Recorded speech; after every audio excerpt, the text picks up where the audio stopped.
Hello there. I'm Scotty. You're not. Welcome back to Martial Arts Month, and we're taking a look at American Ninja 3, subtitled Human Target or some shit like that. What is it called? American Ninja 3 Blood Hunt. Blood Hunt. I don't put the subtitle in there. It's gonna call it American Ninja 3. So, yeah. So we have a bit of an issue, not an issue, but a bit of a change. So, so I feel like this script was originally meant for Michael Dudikoff to come back and reprise the role of Joe Armstrong, but they had to change it because they were filming in South Africa and he did not approve of something they were doing over there. I don't know exactly what, but yeah. So we got instead David Bradley. And no, not that David Bradley, the British actor from Harry Potter or Doctor Who. I'm talking about the martial arts guy named David Bradley, who's actually not bad in this movie. But because of that, the reason I feel like the script was originally meant for Dudikoff, for Joe Armstrong, is that Jackson comes back in this movie. And the fact that Jackson is paired with their main character again makes me think they were supposed to be him, and they rewrote the character and everything, and they wrote a backstory for this new character and everything, which, you know, especially being a canon film, there's a lot of effort to have a sequel and make money, which is all Canon wanted to do, is make money. That's their biggest thing, because they kept going bankrupt. But, or they're on the tip of going bankrupt. Eventually they did, but yeah. So yeah, there's a lot of, I'm sorry, I have it. A lot of effort to keep this franchise going, and as we see, David Bradley comes back for the next 3 movies. Although an explanation is needed for the 5th one. And we do get Dudikoff back for the next one, but, you know.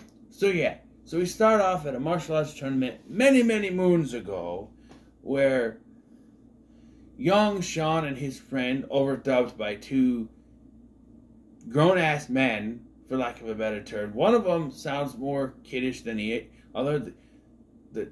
I don't know. They're watching a martial arts tournament when Sean's father comes into the picture and is killed. And Sean witnesses it. Someone shoot him. And he dies. He is then trained by a Japanese master in the art of ninjutsu. So it's basically the same story as Sean. They just reworked it as his dad was alive and Sean was, I mean, the same origin as Joe, but Sean was older and it was his dad that was alive, and he was raised by the Japanese master, I guess. Also, I feel like the young version of Sean, it looks Asian-ish. Maybe not. I don't know. But it's called American Ninja, so yeah. Now, all these years later, Sean is entering a martial arts tournament. That means jack shit. Seriously, we've seen round 1 and then never come back to this tournament. But also fighting in a tournament is our man Jackson. Our man Curtis Jackson. Again, not 50 Cent. He's fighting in this tournament. As well as a guy named Dex, who is our Charlie for this film. A Charlie not named Charlie. A part of me wishes they would have continued just calling the third man Charlie. Insane. But he's more involved than the other 2 Charlies, I feel. Whereas in the first 2, like the first one had more involvement than the second one, because the second Charlie was just there. Whereas this one, he gets involved, he has a little fight scenes and involves his head doing like this. I don't know. But, yeah. And despite being at the tournament, I don't think he's actually a fighter. But we see round 1, and Sean moves on to the next round, and then that's it. We follow this business guy who looks like Harley Race and Dusty Rhodes smooshed together. And we find out that the plot of this one is very similar to the second one, where he wants to make augmented ninjas. But unlike the last one, he used some kind of virus thing that makes people sick. He's trying to perfect it so it doesn't make people sick. I don't know. It's confusing. It's confusing. Also, Sean realized, during the chase scene, Sean realized his master is around there. And his master gets kidnapped, but it's not really his master. It's this female ninja in disguise. And it's a trap, and he gets kidnapped. This is during a mission in which Jackson and Dex are also there, but they wait out by a car the whole time. And Jackson's response to not hearing anything from him is, "No news is good news."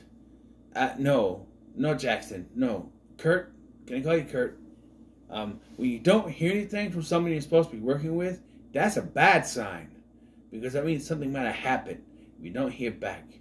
But for the plot's sake and them staying there, it's like they wrote that, okay, they're not going to come in and get involved because it would be too soon for them to get involved. And they're like, how do we get them to get involved now? Oh, the evil ninja lady, or ninjette, apparently should be what they're called. She's now a good guy and helps them get in. Why is she a good guy now? Who cares? She's just a good guy. After tricking Sean, she decides, no, I'm good now.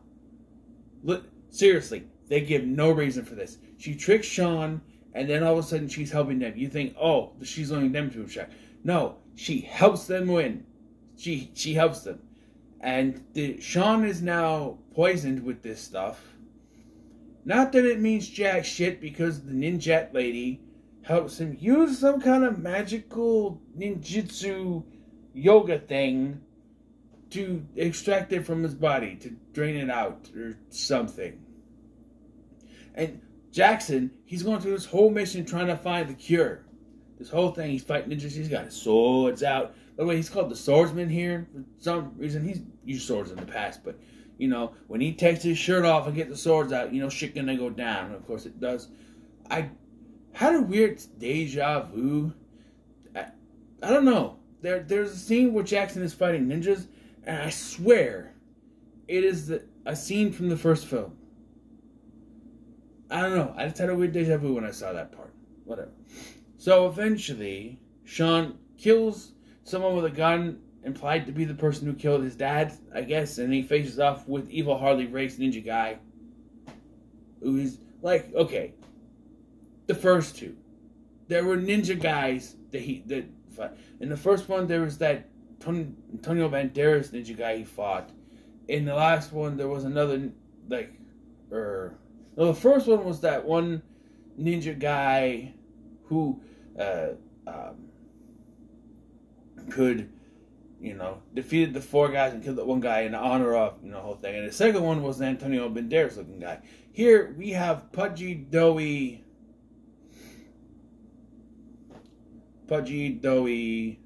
fat Harley Race guy, businessman. And of course he takes care of him. And then Jackson shows up and he's like, hey, I got the antidote. He's like, I don't need it. And rightfully so, Jackson goes, you know what I had to do? What I had to go through to get this for you? Yeah. Rightfully so, my man. Just, yeah. And then the movie ends. Look, this wasn't terrible. I appreciate it. I thought it was decent. I like the fight scenes in this are actually pretty good. You have an actual fighter here. So David Bradley actually shows his face, unlike Dudikoff, who's covered as a ninja the entire time. So I like that. I like that he's not covered as a ninja the entire time, because he actually knows how to do martial arts. So that was cool. The fact that once again we have to wait to bring into, like, Jackson is like his partner again, this one. But like in the other three movies, main character is above all the other characters, and Jackson gets the shaft. He's got to come in as backup. He gets a little bit more to do in this one, fighting bad guys, but doing the sword thing, much like in the last one. But it's still, he can't come in until main character needs his help. He can't go in with them because the movie would be too over quick. So he has to come in as backup after something has happened to the other to a main character. And speaking of characters, Dex. Like I said, Dex is more involved than the two Charlies from before, but I don't see the point. The only thing I think of is they're writing the script and they go, oh, there was a third guy in the last two. But they were not really that important, especially the Charlie number 2. He was less important than the first one. The first one had some involvement. He helped them a little bit. Second one, he's background guy. That's it. They go to water skiing and don't do anything, and then there's a couple more scenes where he's around, but other than that, nothing. This guy is a little more involved. He's the third wheel, and I don't know what's the point. And then you got the ninjette lady. She's evil. She tricks Sean, gets him kidnapped and poisoned, and then decides, no, I'm good now, for no reason. There's no reason for it, and just helps Jackson and Dex get in there, which she just takes out the two ninjas, right? Like, couldn't they just shot the two ninjas? I guess that would build their cover, but like, they can't take out the two ninjas. Like, Jackson could take both those ninjas out, boom, boom, but she has to do it so they can get on there. Okay, and I swear she said, "Stay here, I'll take care of the ninjas," and then they sneak. No one sees this 6-foot-something black man sneaking around. No one, really? Okay. I'm going to give it a middle of the road. Although I don't think it's as good as the first two, but it's still decent. I don't think it's gone to that, can I end this already kind of territory. You know,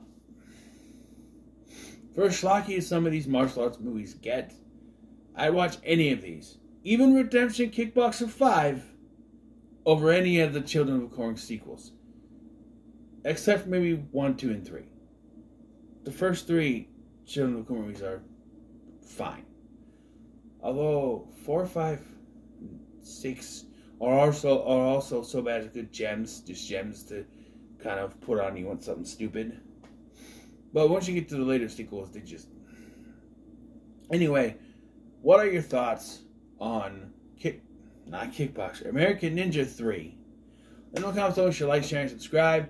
Thanks for watching. I'm Scotty, and I'll see you in the next one.